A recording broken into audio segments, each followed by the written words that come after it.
Are moral victories a thing? Badgers go down to Tuscaloosa, they go down to Bryant-Denny, close loss. Are Badger fans okay with that? Let's talk moral victories. Locked on Badgers, let's go.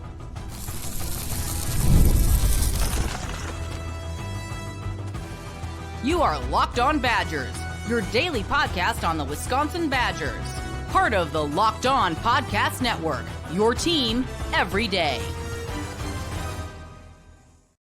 What is going on, Badger fans? Welcome back to Locked On Badgers, your team every single day, part of the Locked On Podcast Network. Thank you for making this your first stop. I'm your host, Ryan Harings. Really appreciate you being here. Today, we're talking moral victories.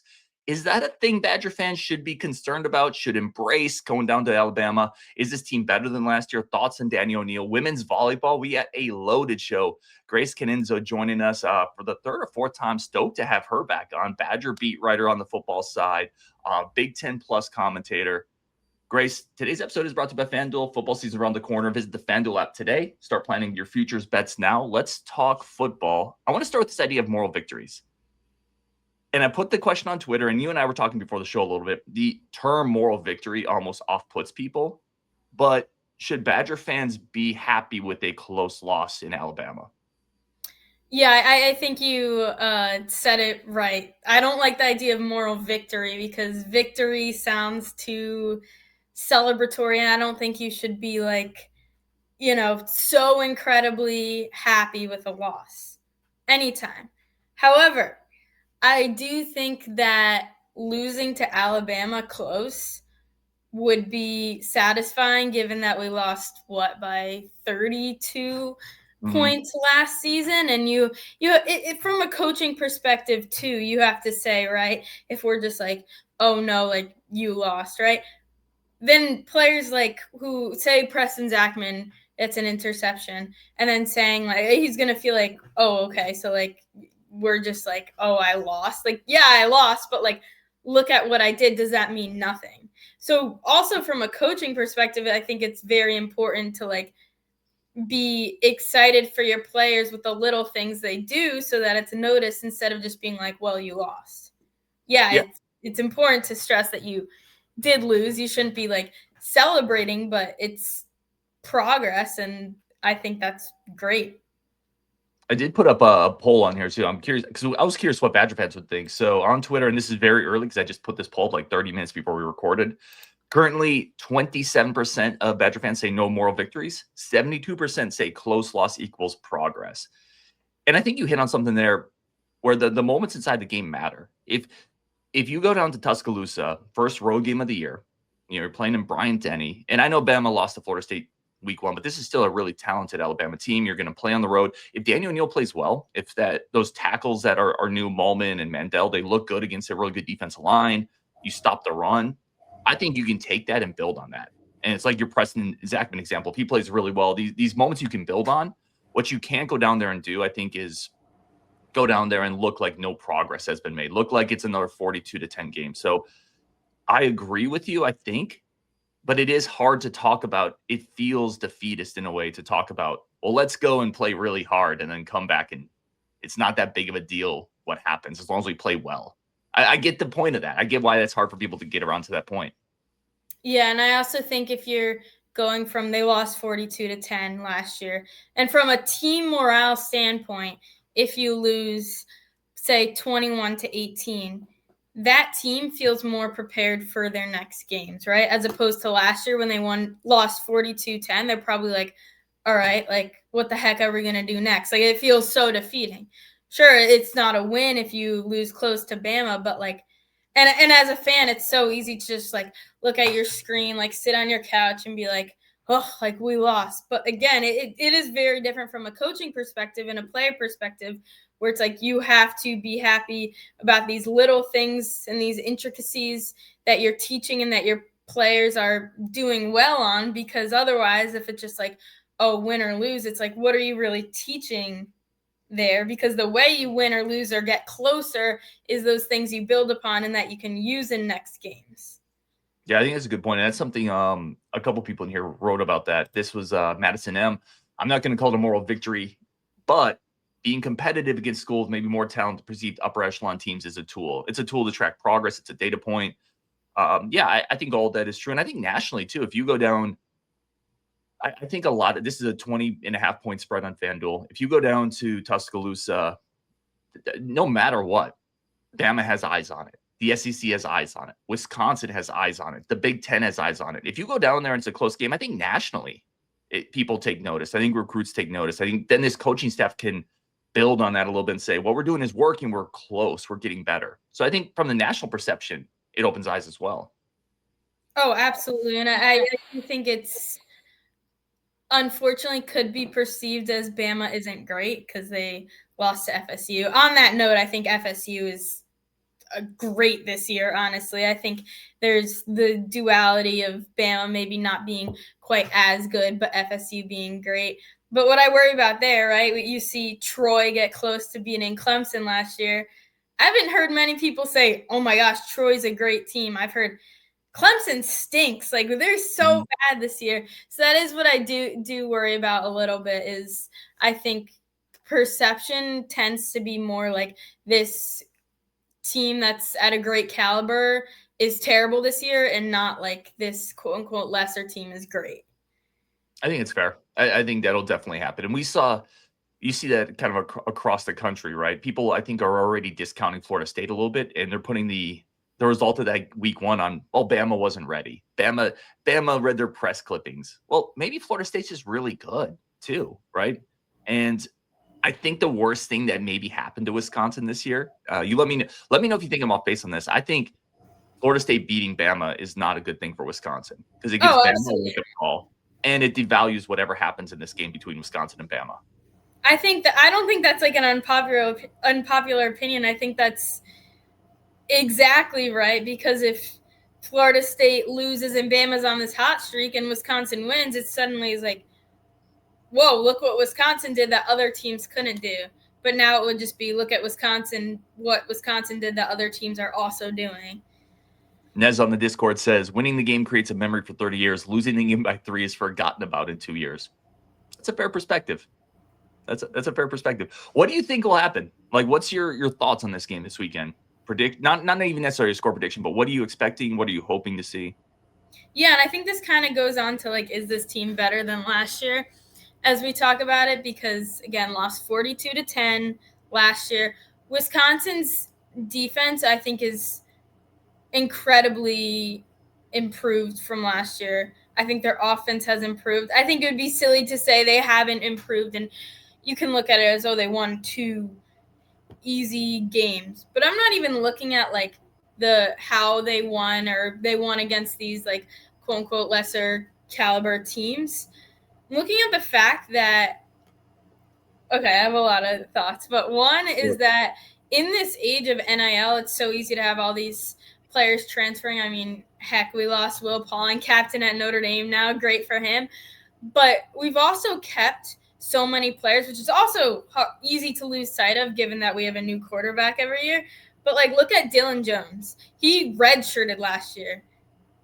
I think a lot of people forget that he redshirted last year. Look at this role he's had already. Preston Zachman and Christian Allegro have had significant roles in Wisconsin in the past, and now you'd ought to think, okay, they're getting even better. So I think it's awesome how we're able to largely keep a lot of these players and develop them in an age where it's so easy to just go to the next best paying team. So that's the one thing, is I think a lot of these players are developing. The other thing is, I think that this defense, I love our defense this year. I think we're playing so smartly, and I could hype up Mike Tressil a lot, because he came in here like after being a Luke Fickell hire, playing with Luke Fickell at Cincinnati, coaching, with this 3-3-5 defense that worried a lot of people. Now he's switched to 4-2-5 nickel defense, and now he's kind of like meshing the both. And I think his adaptability is awesome, and like shows how he's kind of not been stubborn at all. That's why Phil Longo got fired, in my opinion, because it was air raid or nothing. Mike Tressil has this adaptability that I think is so awesome, and that he's able to use these different fronts. He's not stuck to this 3-man front, which is also incredibly important for Alabama, because they have like one of the best O-lines, right? And because they have such a great O-line, they always have minimally 5 men up front, sometimes 6. You can't play a 3-man front against that. So they're going to have to use probably their 4-2-5, and they've been using it a lot. So, like, that's great. So I think this team is 100% better. I see us, therefore, not beating Bama. However, I think it's going to be a lot closer, and kind of what we touched on, because I think Bama isn't as great as last year and not this Nick Saban Bama. However, I do think they are talented, and I think they lost to an incredibly talented FSU team that you think, oh, they're not that good because they won 2 games last year. FSU looks a lot better this season. So I think I don't see us winning this game, but I do see it being significantly closer, not 42-10, which does give me a little deja vu because we just won 42-10. That's not true. to a team even close to the same caliber, but still. Yeah, I like your point on Tressel. A lot of coaches get really stubborn, right? They're very reticent to make any type of changes. That wasn't Tressel. Tressel has been adaptable. I think it's a really good point. Quick yes or no, is this a 1-possession game in the fourth quarter? In the fourth quarter. No, but we end with 1 possession. Like, I think we're starting off like maybe trailing like 10-ish points, and we can get a last hurrah field goal kind of thing, but like not see that chance or like a great chance of winning at the end. Like, I think it's like, all right, we're down by 10. We can score a field goal or like kick a field goal or score a touchdown with 2 minutes left, but try the onside kick, but like not a huge chance of winning. That's mine. And I'll loop it back to our very first part of this question. To me, that feels like a good outcome to this game. So moral victory or not, to me, that feels like this team, if they're in that spot, would have showed a lot of progress. All right, we're going to come back with Grace, talk about Danny O'Neill, talk a little bit about this program, stadium atmosphere, what she does on game day in Madison, which I think is amazing. We're going to do that next Locked On Badgers. A quick second for our friends of the show, and then we're going to come back with Grace. Always stoked to get her on the show. She's been on a couple times, and she's phenomenal. Today's episode is brought to you by our great friends over at 5 Hour Energy Transfusion. Right now, this is an unbelievable time to golf. The great ginger lime flavored shots bring the iconic taste of the golf course favorite to a non-alcoholic beverage. A little bit of boost, because sometimes you got to turn 9 holes into 18. Sometimes you're dragging a little bit, but you want to get out there. You want to golf with the in-laws, the friends, the cousins, the teammates, whatever it is. And you need a little bit of boost to power you through your day. 5 Hour Energy Transfusion is the place for that. It is the best tool for that. Whether it's you're hitting wild shots or you're struggling on the green, whatever it is there to give you a little bit of boost in those times that you need it. Golf is about good times with good people, good flavors. The great ginger lime flavor of the 5 Hour Energy Transfusion gives you the best parts of your clubhouse to go without having to chase the beverage cart down. So right now, amp up the fun even more. Buy, snap, and enter for a chance to win a dream golf trip for 2 to any golf tournament in the USA. Tee up that trip. Visit 5hewin.com for full rules and entry. No purchase necessary. And it excludes the Masters tournament. Ends October 31st, 2025. Today's episode also brought to you by our incredible friends over at FanDuel. NFL's back. Obviously, college football's back. Right now, this FanDuel line for the Badgers, minus 20.5. If you think they're going to go down there and play tough, improved, you might want to put some action on that over at FanDuel. It is the official sportsbook of the Locked On Podcast Network, because you can build player props, same-game parlays, live in-game betting as the action unfolds. If you're ready to play right now, they have an incredible offer. New customers can bet $5 and you'll get $300 in bonus bets to use across the app. If you're ready to play, download the FanDuel app today by visiting FanDuel.com to get started. That's FanDuel.com to place your first $5 bet. All right, Grace, we were talking about this a little before the show. What do you do on game day when you're in Madison for football games? What is your role? So it depends. I wear a lot of different hats, but like last week I did this role called replay. And little known fact is that the control room, where we essentially control like everything that goes on in a game besides cameras, which are obviously in stadium, is in the basement of the Kohl Center, aka the basketball stadium, men's hockey stadium. So I was down there, and anytime, which is pretty much every play, Badgers get a few yards or don't allow a first down, pretty much anything that doesn't look gravely bad for the Badgers. So most plays, we replay what happened. So I have several different screens from different camera angles, and I quickly have to see which one looks best to me or unique.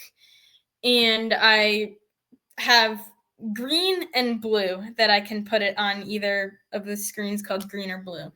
And I talk to my director and I'll say, I'll scrub back the tape. You have to do it very fast because as you see, like a play happens, they have the replay on. So I scrub it back really fast and I'll say, all right, replay on blue. My director will say, all right, blue, roll it. So I like push this lever thing, it rolls the tape and it plays on the big video board. So it's a very stressful job, but it's awesome. I love it. I love the idea that you have to push a lever thing. It feels like you're initiating like an engine or something. Yeah. Like there's not a Yeah. button. You have to push like this lever. Mm-hmm. That's awesome. Yeah. That's phenomenal. Let me ask you this. I'm super curious. Obviously, you're kind of working in a basement somewhere else in the Kohl Center, which is amazing. But you're also on campus. You obviously your feedback comes from a lot of your fellow students, classmates. What has been the impression from people on campus for stadium atmosphere? Have students enjoyed the differences? Are they able to get in the stadium quicker? I know we talked about this the first time you were on the show. This topic never goes away. What's the student perspective here? Yeah, very like notorious. Oh, Badger fans or students specifically don't stay.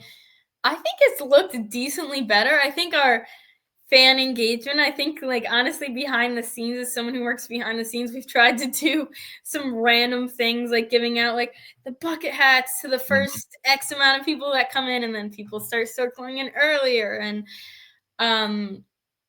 again, I do think that you're never going to stop some of those people that come really late and maybe are doing some other things with their pre-gaming before whatnot, and then some people that are going to leave early. That's part of every stadium. However, I do think also being a better team should hopefully help this. And I think the environment has, again, moral victories. It hasn't been perfect, but it's been better, which I think is noticeable, and also credit to like the brand advertising whatnot people who have been coming up with, in my opinion, ingenious ideas to try to get people in early.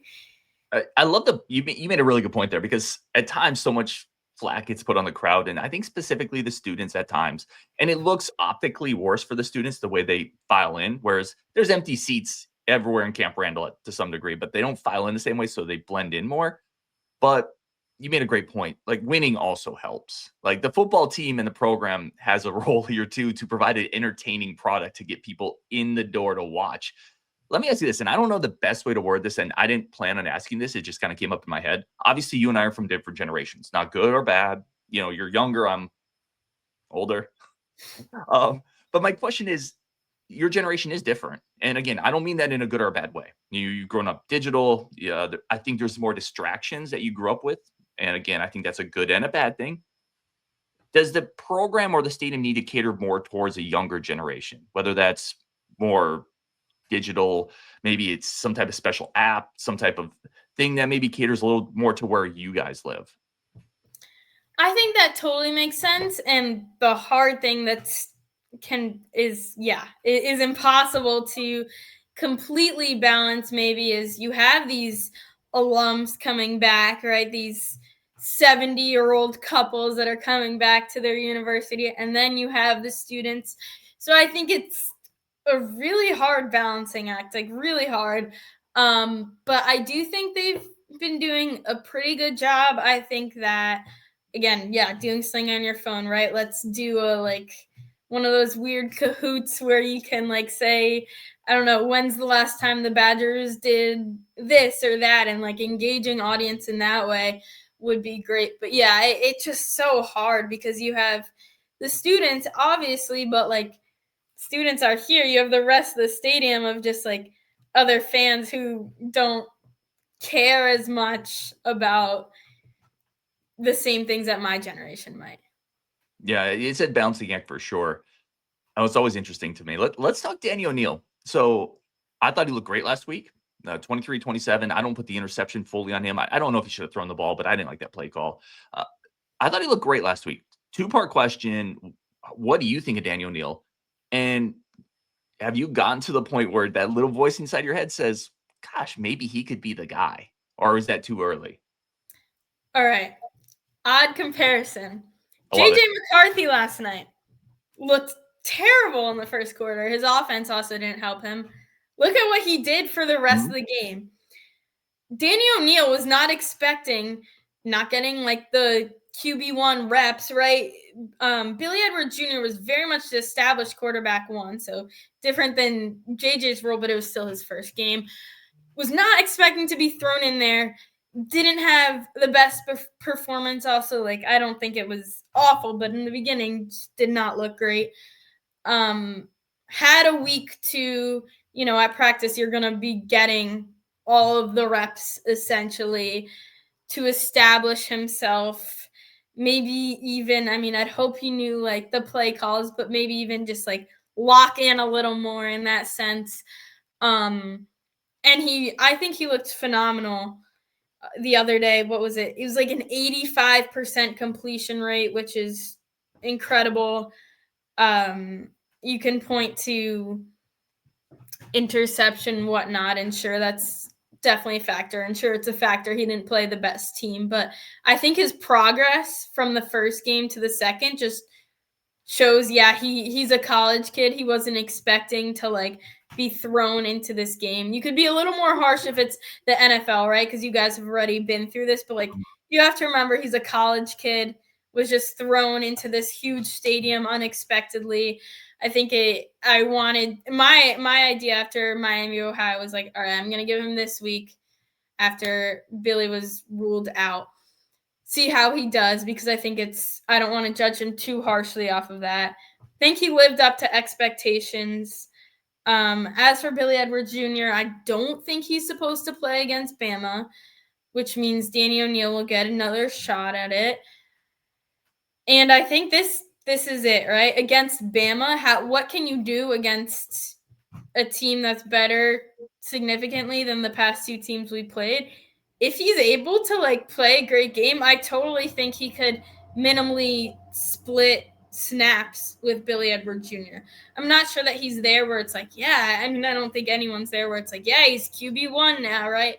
But I do think he very much has the potential to split snaps if he is able to have a great game in Bama, which is nowhere near guaranteed. No, I agree with that. I think if he plays really well in Bama, the discussion gets incredibly interesting. The other thing I'd say is I don't think we can judge him based on what happened against Middle Tennessee State, because that's not a very good program. But conversely, I hope people don't rush to judgment if he struggles in Tuscaloosa, right? Because it's almost, you've gone from one extreme to the other. And the truth is usually somewhere in the middle in this. All right, we have to take one more quick sec. We're going to come back. We're going to talk volleyball. What's the team look like? A lot of rebuilding, a lot of new pieces, a lot of talent. That's coming up next with Grace. One more quick break for our friends of the show, and then a quick second coming back to finish up this awesome episode. Today's episode brought to you by Game Time. If you need tickets to the camp, to Cole, to anywhere, to concerts, theater, the NFL's back, football's back, college football's back. And if you want to be there with the people in the stands, with the energy, Game Time's the place to get it. There's nothing like being in the stands surrounded by your people, watching your team, cheering. The heartbeat goes up, the music, it's all there. It's absolutely incredible. I get all my tickets on Game Time. I've used it multiple times. I've used it for baseball. I've used it for college football. I've used it for also NBA. And you get the tickets emailed to you. You have pictures of the seats before you sit down. Sometimes you can get seats as cheap as $25. And again, the efficiency of it, and that's what you pay. There's no hidden fees. What you see is what you're going to pay. Pictures of the seats before you sit down, the biggest inventory and flash deals. So sometimes you get the best prices right before the game tips. Right now, take the guesswork out of buying college football tickets with Game Time. Download the Game Time app, create an account, use code LOCKEDONCollege for $20 off your first purchase. Terms do apply. Again, that's promo code LOCKEDONCOLLEGE for $20 off what is already going to be a really low price. Download Game Time today. Swipe, tap, ticket, go. All right, let's jump back into this. Grace, volleyball has started. Some tough early matchups for sure. But what has been your early impression of this team so far? Firstly, I want to touch on the fact that this team has been historically so good. So my expectation for them is a lot higher and a lot harsher than other programs here. And I think a lot of people kind of share that mindset. Got swept by Texas, which is the biggest one that stands out. They're 3-1. Beat Kansas 3-2, who was then ranked number 14. So very solid program. Lost again. We're swept by Texas, and then won 2 more games that weren't against the best teams. And it's hard because you're also losing very talented players. I mean, you lost Sarah Franklin, which was just like almost devastating for the team, but also like outside hitter, right? You have Mimi Collartson, like just completely, I think, I don't know. She's been so good. She's just been so fun to watch. And so I think it's almost a thing every year when you lose the seniors. Her Wisconsin volleyball, it's like, oh gosh, like what's coming next year because you just lost great talent. And that is the nice thing about being a very attractive program, is that a lot of new talent's going to want to come. So that was pretty brutal, the loss against Texas. And I think the first set, I forget what the score was, but we were very, very close. It went past 25. So it's not like we can't hang in with these teams. I think the scores of each set started breaking off more, right? Bigger gap in the other ones. But it's not like we can't hang in. It's that finished product. And I think we kind of showed that against Texas, is we could hang, and then they kind of tired us out. Also a factor when you're playing in that 5-1 formation. Like Charlie Furbriger has a lot on her plate, and don't get me wrong, she's been doing excellent, but it's just really hard when you're that one setter. So yeah, Texas was, I wouldn't say almost it for getting swept, it wasn't a dumpster fire, if that makes sense. Of course, you can't say, yeah, like that's great. Like you'd have to get at least one set, right? So I'm in no way implying that it was successful getting swept, but I do think that when you hear the term sweep, it's like, oh God, you just got killed. Mm-hmm. They were close in every set. Maybe not the last one, but the first 2 sets were like were incredibly close. Went past 25, I believe, in both. And so that's the kind of thing where it's like you see these capabilities, and I'm hoping maybe some of these players are just developing more, getting used to this team. So I am hopeful. It's hard to now compete with Nebraska and teams alike, and we had a wake-up call against Texas, but I don't think if you're Badger fan looking to this team should be completely demoralized by that. We do have a few maybe easier games coming up. We're playing Milwaukee tonight, who is 0-5. So I was texting my coworker before because I'm working a camera shift. I was like, this better be the quickest sweep in history. But yeah, I do think maybe not at the same place as last year, given you literally lost Cece Crawford, Devin Robinson, Anna Schmeck, Sarah Franklin. But at the same time, I am hopeful. Yeah, you made a good point with Collier, too. Leads the team, I think, with 64 kills. She's been awesome this year. And there's a lot of new pieces. It doesn't feel like the team's quite as big. Obviously, it's not going to be with some of the pieces you lost, and they didn't fully replace that size. So it feels like they're almost adjusting. And I'm not a volleyball expert. People who know this show know I'm not a volleyball expert whatsoever, but it feels like they're adjusting slightly defensively to maybe how they have to play now. Is that a fair?